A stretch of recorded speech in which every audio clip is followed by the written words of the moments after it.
Burns को अपने पहले साक्षात्कार में एडिसन की साझेदारी नहीं मिली थी।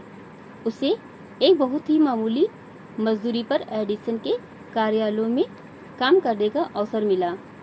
ऐसा काम जो कि एडिसन के लिए महत्वहीन था, लेकिन बर्न्स के लिए सबसे अधिक महत्वपूर्ण था, क्योंकि इसने उसे अपना व्यापारिक माल प्रदर्शित करने का अवसर दिया, जहां उसका भावी साझेदार इसे देख सकता था।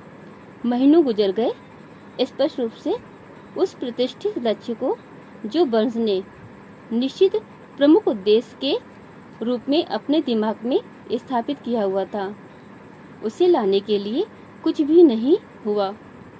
लेकिन बर्न्स के मन में कुछ महत्वपूर्ण घटित हो रहा था। एडिसन का व्यापार सहयोगी बनने की अपनी इच्छा की वह लगातार तेज कर रहा था।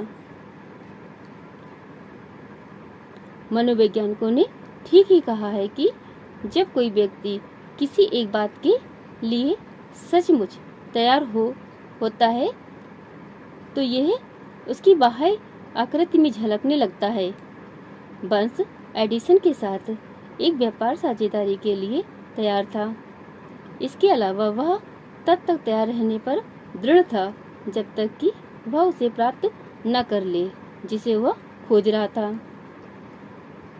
उसने अपने आप से ये नहीं कहा था, आह क्या फायदा है, मैं अपना मन बदल लूंगा और एक सेल्समैन की नौकरी पाने का प्रयास करूंगा, बल्कि उसने ये कहा था, मैं यहाँ एडिसन के साथ व्यापार करने आया था और यदि इसमें मेरा शेष जीवन भी लगता है तो मैं इसे अंत तक पूरा करूंगा।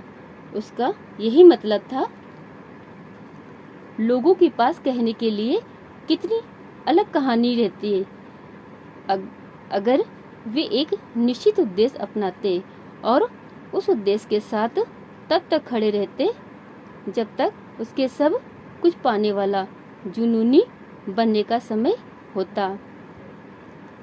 शायद ईवा बर्न्स की तब ये पता नहीं था, लेकिन उसने दृढ़ संकल्प एक ही इच्छा के लिए खड़े रहने की अपनी हट सभी बाधाओं को कुचल डालने और उसे वह अवसर देने जिसकी वह खोज कर रहा था, उसकी ओर नियत किया हुआ था।